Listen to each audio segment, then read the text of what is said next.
Hello mga higala, mga kaibigan, mga friends. Sa videong ito, tayo po ay maglalakbay papuntang isang Lake Danau Natural Park dito sa Ormoc, Leyte, Philippines. Samahan niyo ako sa ating paglalakbay ngayon at makikita natin ang kagandahan na biyaya ng Panginoon para sa atin. Yan po ang ating daanan. Ano naman dito, ang daanan dito ay simentado na. Hindi na siya rocky, pero makita natin dito, ito po yung sa kabilang side, kasi dalawa po ang daanan dito. Itong daanan na ito ay yung under construction pa siya, under construction. Kasi pang tourist spot ba sa lugar ng Ormoc. Mamaya punta tayo sa kabilang side. Alam natin ang lake ay surrounded by mountains. O, diba? So, makikita talaga ninyo kung ang mga maraming punong kahoy dito kasi protected po ito sa DNR. So, bago tayo pumasok dito, ito, ano pa yung tapos. Bababa tayo. Dito sa area nito ay may floating cottage din sa first nating step dito. Sa bago itong daanan, pero sa older na daanan ay tapos na talaga yun. Ito ang made of bamboo. Yung hagdanan nila. Yan. Parang sa kabilang side, dito sa dulo ay malapit na pumulan. Pupuntahin natin yan doon. Kasi noon, doon kami talaga pumupunta. So, na-curious ako dito sa kabilang side, kaya pumunta kami dito. Kung ano ang nandito kasi first time ko pong pumunta dito na side na sa may under construction pa na road na hindi pa tapos. Pero babalik kami mamaya sa kabilang side. Ito po yung ating makikita. Yan may tatlong floating cottages lang dito. Pero sa kabilang side, marami pong floating cottage doon. Ibang daanan din yun, ibang road. Pero Lake Danau pa rin. Yan, may mga isda dito, mamimingwit. Kung gusto kayo makipag-relax, pwede ho kayo mag-order ng pagkain. Sa gitna ng lake kayo kumakain through floating cottage. Pero para sa akin ay maganda po ito sa mga friends o pamilya na malalaki na talaga ang kasama ba, walang bata. Sabi nila okay naman daw may bata kasi may may life jacket, pero para sa akin is not safe kahit may floating cottage ka at may life jacket ka. Kasi alam naman natin yung mga bata ay malilikot. Kasi itong lake na to ay wala pang tao nakapagsabi kung gaano siya kalalim. Hindi nila mapuntahan yung kinalaliman ng lake na ito. Marami pong divers na nag-try na puntahan ang pinakailalim pero hindi nila makita kung anong ang pinakadulo. So, kung tingnan mo ang beauty po, ang kagandahan ng lugar nito, look at yung reflection ng puno sa tubig, di ba? Napakaganda, para siyang painting talaga. Kaya napakaganda niyang tingnan.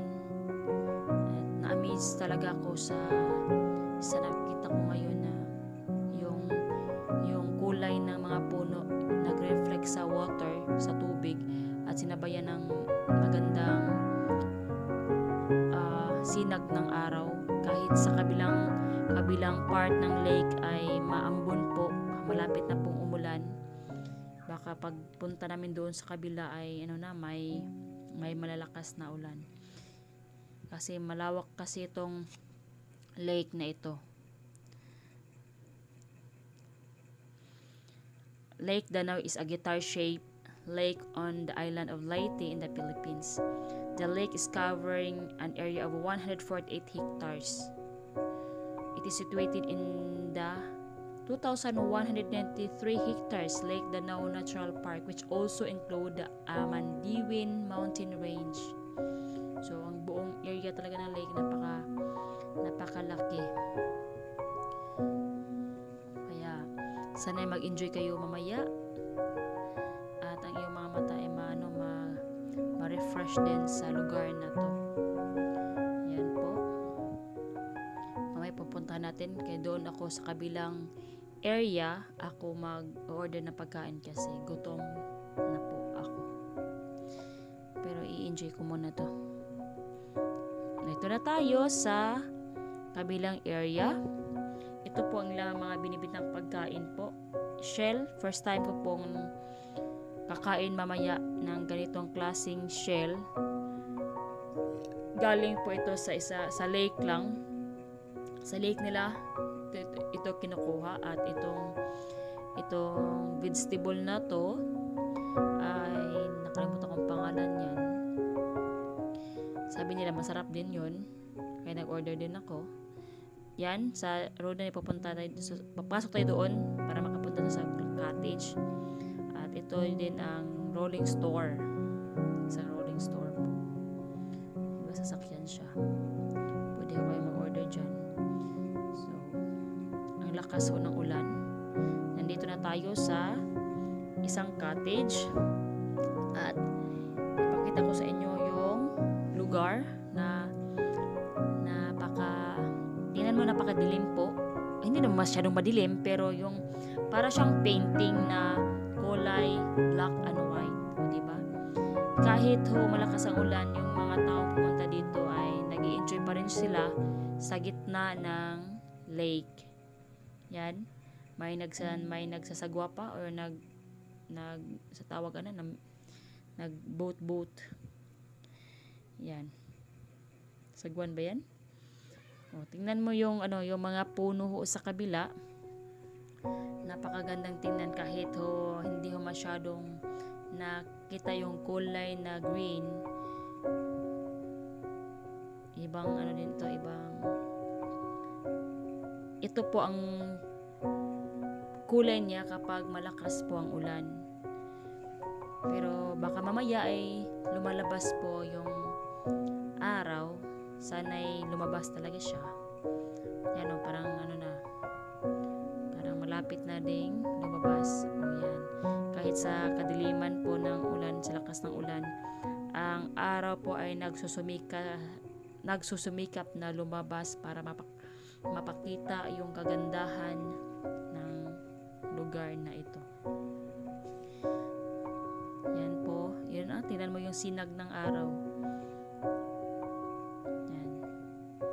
Bibigay siya ng liwanag pakaunti-unti sa isang lugar.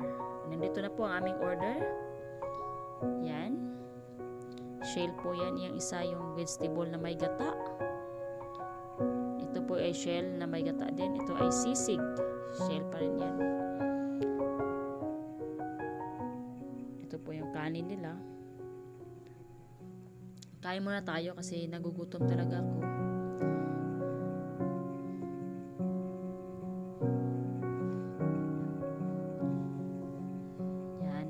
Kain muna tayo, mukbang muna tayo mga friends. Minumute ko lang talaga yung mga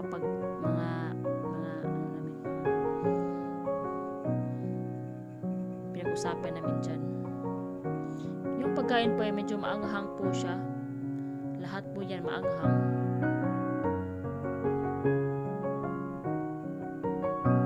Naloka naman to kasama ko. Sinusuom talaga yung mukha ko.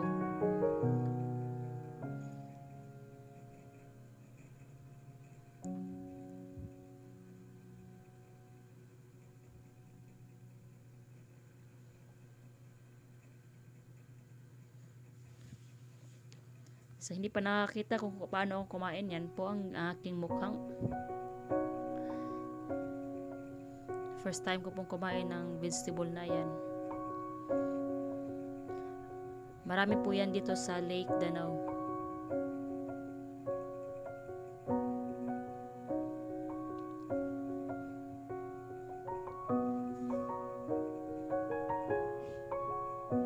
Mega love shoutout sa aking mga member dyan. Isa-shoutout ko muna while ako ay kumakain. Maraming salamat po sa iyong tiwala. Kayo po ay nagpa-member sa aking channel. Vidasto Neri Jr., JV Martin, Ayumi Pasina, The Monkey Barber, Maria Angelica Ganyo, Mylene Lastimosa Official, Badet Adventures, Sunny Mel, Batang Biker Vlog, Mark Pernia, LED Channel, Jovi Madronero, Chads Tatlong Hari, Flora Palampas, the Queen of Challenge, Rosie's Adventure or Deji Diones, D Diary, Pretty Girl One Vlog, Kiki Hi, Lovely in USA, of course, ang mami ko sa Whitey World, Crazy Baking Girl, and Smiley Brainy. Maraming salamat po sa inyong pagpa-member sa aking channel at sana po ay masuportaan kayo ng ating mga YouTuber dyan. At nagpapasalamat din ako sa mga sponsor ng aking upcoming activity this December. Napapadala po sila nag-share po sila ng kanilang blessings. Mel Dima TV, Twin Zine Vlog, at ang palaging daw nagbibigay sa akin ng paalala na dapat ko daw aalagaan yung mga member ko. Maraming salamat po sa paalala, Star Between EPP Mix Vlog. Maraming salamat po. At sa babaeng may busilak na puso dyan na hindi po ipaalam ang kanyang pangalan, na nagbibigay ng blessings, nag-share ng blessings para sa ating upcoming activity, charity activity. This coming December po yan. Alam niyo na kung sino yan. Kung kilala niyo siya, alam ko, kasi YouTuber din siya. Maraming salamat sa inyo. At siyempre, nagpapasalamat ako sa kayong mga kadudo dyan sa Whitey World. Maraming salamat. At sa mga ka-team natin dyan sa Whitey, maraming salamat. Punta muna tayo dito kasi hindi ako nasubukan sumakay talaga ito na floating. Kaya subukan kong sumakay dito sa floating cottage. Pero hindi ako nagbayad. Hindi naman ako pupunta sa gitna. Natatakot talaga ako dito. Kasi nagtatanong po ako kung may ahas ba talaga dito sa water. Sabi talaga ng guard dito ay nilagyan ng snake po ang area ito ng DNR para daw para prevention, para daw mapanatili po ang lugar. Yan. Kung tingnan niyo po, lumabas na talaga ang araw at masisilayan na natin ang kagandahan ng isang lugar. Wala pa pong kuryente dito sa isang lugar, hindi pa dumating dito ang kuryente, kaya sabi nila ang gamit nila ay lampara ng gas nilagyan nila naman. Ano na ba yung gas? Parang water siya ba? Sa mga katulad namin galing sa bukid, ay alam mo yan. Ito po ang kagandahan ng Lake Danau. Yan. Diba? Masisilayan na natin ang kulay na para siyang green. Na green talaga. Yan. Wala tayong makikita itong bahay dyan sa kabila. Pero mamaya, pupunta tayo sa isang lugar din na we call this view deck. Mamaya, punta tayo doon. Pagkatapos natin dito, ating nakikita na yung mga fog ay tumataas po siya. Yan. Diba? Ang ganda ng lugar. At napaka-refreshing. pwede ho kayong maligo dito kung alam nyo kung paano lumangoy. Ako hindi ko kasi alam kung paano lumangoy. Ano lang, maka-float po ako, pero hindi talaga ako tulad ng iba na ang bilis nilang lumangoy. Pero iba talaga yung hindi umaalat na tubig, parang mabigat to sa katawan. Yan, diba? Kung gusto niyo pumunta sa mga malalayo po sa city, ito, napakaganda talagang puntahan.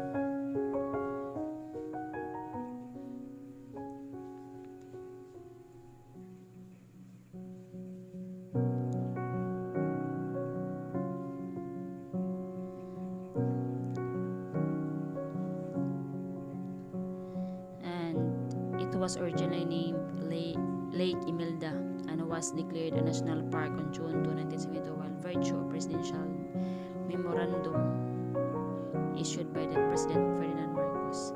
Dito na makabili din tayo dito ng mga tawag dito ba? Kung gusto kayong magkaroon ng memory or makabili kayo ng ganito dito sa area, may konting tindahan po siya. Galing daw ito sa yung mga ahit ba parang sa mabira mo. Yan. Karamihan kasi noon, marami po mga foreigner na pumunta talaga dito, at yung 'di ba alam naman natin ng yung mga ibang mga foreigner po ay mahilig po sa mga ganitong klaseng necklace na sinusuot nila kapag pumunta po sila sa tabi ng dagat, ganon. Yung napakaganda. Karamihan po niyan.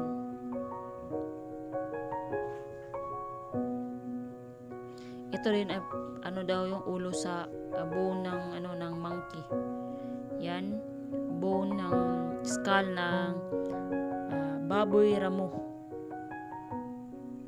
Yan. May mga foreigner or mga black American ay mahilig sumuot nito at susuotin talaga nila. Noon kasi maraming mga foreigner dahil sa pandemic ngayon ay wala ho masyadong pumunta dito.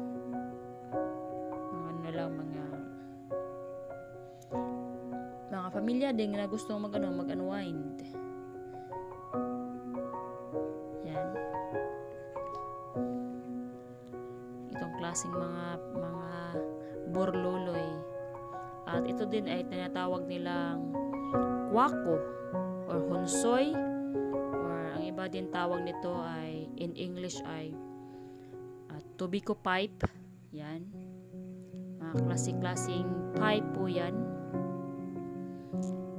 Kung gusto kayong bumili, ang iba din nilagay nila ng decoration. Yan sa dulo, sa parang sa sa ibaba yan, ilagay ho diya ang tobacco. And yung sa babaw, yung medyo paborito ni Kabalong's Vlog. Big love shoutout. Kabalong's Vlog. Yan po ang different kind sizes ng tobacco pipe, or tawag nito honsoy ho sa Tagalog, sa Bisaya honsoy o kwako. Yan.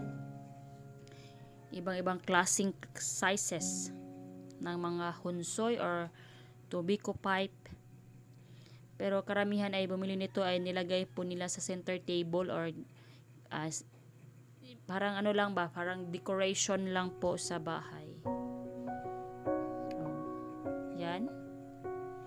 Kayo na ang maghusga anong klaseng itong anong sizes or anong klaseng tao na gumagamit nito magkaroon ito ng tobacco pipe. Big love shoutout sa mga mahilig dyan na mga gumamit ng tobacco pipe dyan. Ito medyo mas maganda siya, hindi masyadong mahaba, hindi siya masyadong maliit. At dito sa kabilang ito, ipapakita ko sa inyo sa dulo nun. Pupunta tayo mamaya doon para para kasi siyang round, di ba? Ano? Oh. Kasi guitar shape siya, di ba? So kabila, pupunta tayo mamaya doon para makapunta tayo sa view deck. Yan.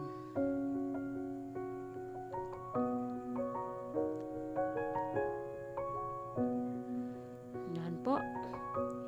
Sana ay magustuhan nyo. Sa gustong pumunta dito sa Ormoc, at ang mga kaibigan dyan, ay mag-suggest talaga ako na puntahan nyo po yan. Napakagandang lugar po.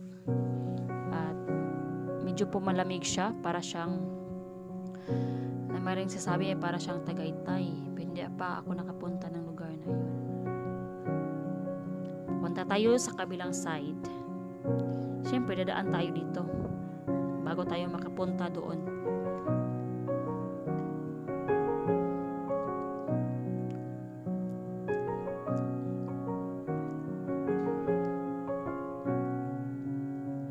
Yan. Ito po ang tawag namin ay sweet honey na sweet honey na bulaklak. Diba? Napakaganda.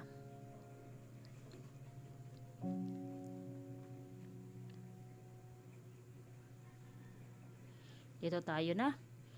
Siyempre, aakyat muna tayo sa taas. Yan, para makita natin ang kagandahan ng lake. May mga pa dito na dates. Yung mga black dates too. The lake supplies potable water to at least 7 towns in eastern Leyte, include Tacloban, as well as the source of irrigation for rice lands in some municipalities like Dagami, Burawin, Pastrana, and Tabon-Tabon. At 650 meters or 2,130 feet above sea level, Lake Danal lies on an altitude similar to Tagaytay, making the area cooler than the average Philippines temperature. Kaya karamihan dito ay nag-wear talaga ng jacket. Ngayon, nag-wear din ako ng jacket while nag-take po ako ng video. Yan po ang noon, pag first time namin dito, wala po yung itong kahoy na to. Medyo makita talaga natin yung area. Karon humahaba na sila. Kasi bawal naman dito i-cut po yung mga puno. Kasi malapit lang po dito sa dulo. Dito malapit lang talaga dito ay may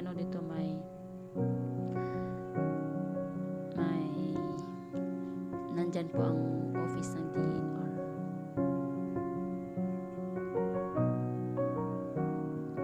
Yan. Kung nandito tayo sa taas, yan po ang ating makita sa baba.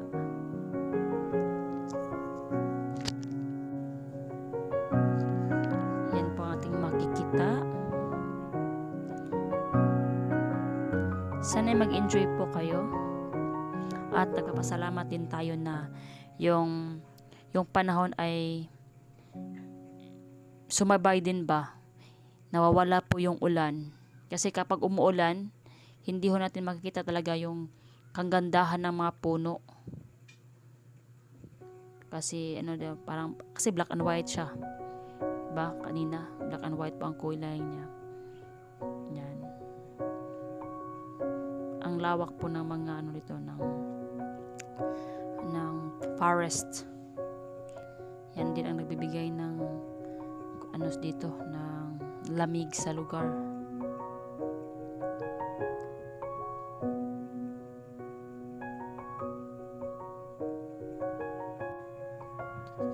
Yan po. Sana nag-i-enjoy po kayo sa video ito. At sana'y nandyan kayo palagi na sumusuporta sa aking channel. Maraming salamat po sa inyong lahat.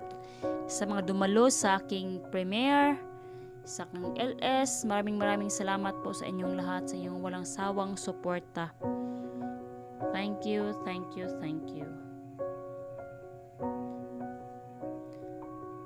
po ang ating makikita dito sa lake. Medyo mahaba-haba po ang video ito kasi minsan lang po ako mag-premiere. At pagpasensyahan niyo na po ang aking premiere ngayon. Ito ang napaka-green na kulay ng mga puno. Yan. Diba? Yan. Sumabay talaga ang panahon para masilayan natin ang kagandahan ng area. Diyan sa maraming puno, nandyan po ang office ng DENR.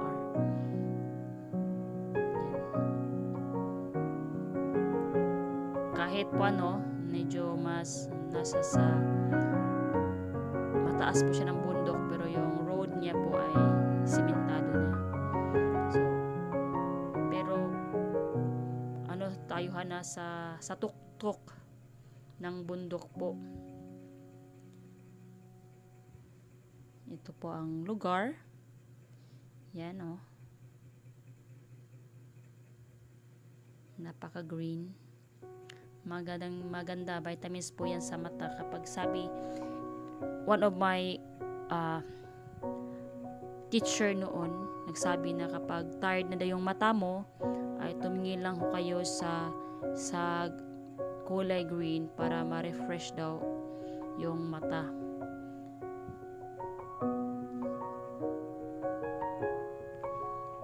Diba? Para siyang fine tree. Tingnan mo yan sa malayo, para siyang painting.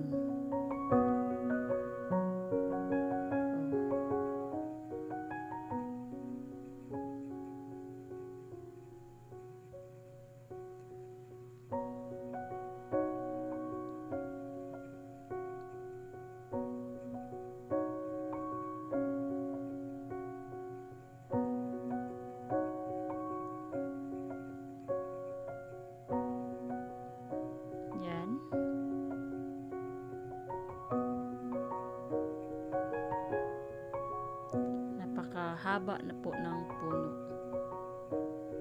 at ang ganda niyang tingnan sa malayo.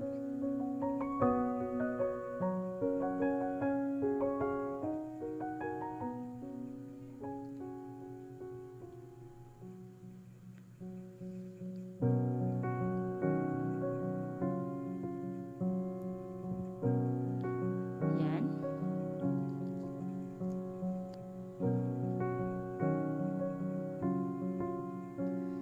Oras nito ay na siya, 4 PM.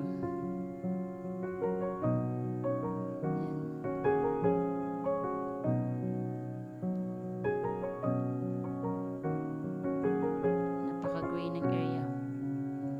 Pwede ho tayo mag-camping dito, marami pong iba dito yung mga activity pa dito sila mag-retreat. Kasi napakatahimik po ng lugar. Marami kang maririnig na mga huni ng ibon.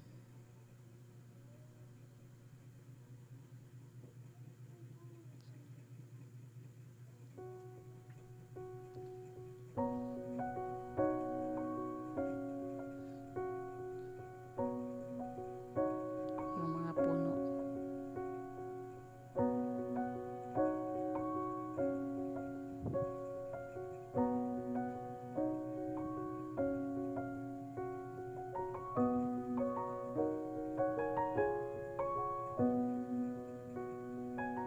Kasama ko dyan sa ibabaw.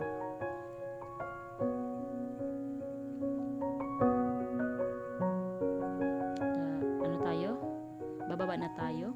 Ito po yung hagdanan nila or stair. Mag-ingat po tayo kasi napakaliit po ng hagdanan.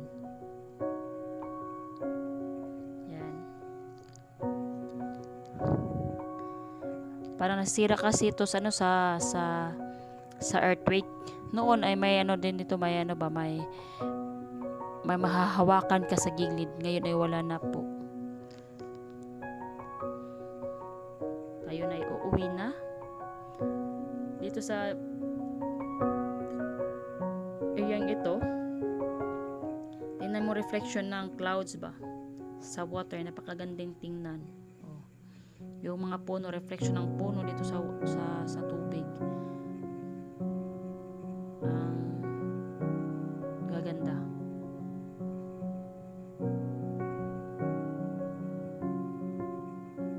Yan. Yung sunset niya.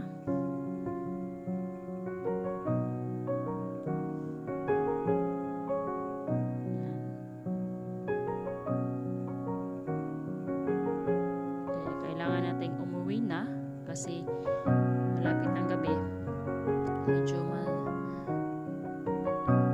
mag-close kasi sila dito ng 5 PM. Kaya noon unang pumunta kami dito, napakatahimik po at hindi pa ho simentado yung road. Kasama ko yung mga kaibigan kong teacher, kaya magsalita kami na kami doon ay mahina po yung boses kasi marami daw dito nakatirang hindi katulad nating tao. Yan po ang mga sabi-sabi ng mga matatanda, mga legend story. Yan. Diba? Napaka-refreshing ng lugar.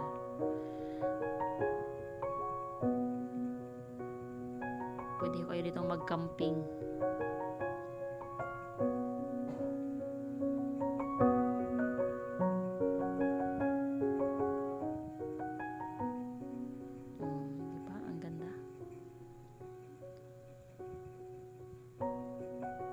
Gusto ko talaga yung mga kuan ba, yung reflection ng mga halaman, clouds sa tubig at ipipinta po yun.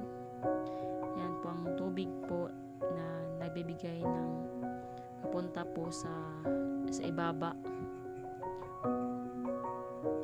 para po sa mga palayan sa ibang lugar, hindi lang sa Ormoc.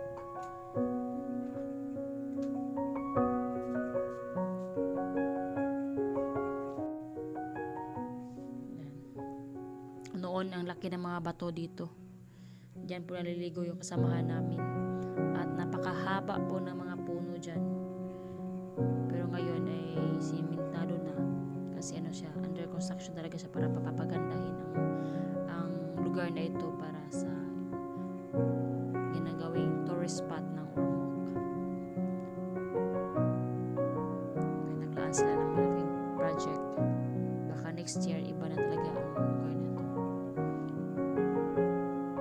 Ligdanaw pa rin, pero yung kagandahan baka mag-i-improve pa.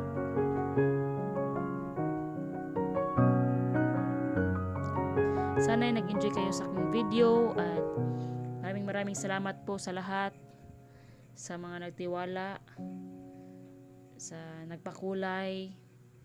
Maraming salamat po sa nagpa-member sa aking channel, sa lahat ng nag-views na aking video, basta lahat ng sumusuporta, nagpaharang. Maraming salamat sa inyong lahat. I love you all. See you next time. Yan po, araw ay malapit na talagang lumulubog. Nakita ko to yung kambing na siya po ay nagsusulo lang na kumain na walang kasama. Minsan ganyan din tayo.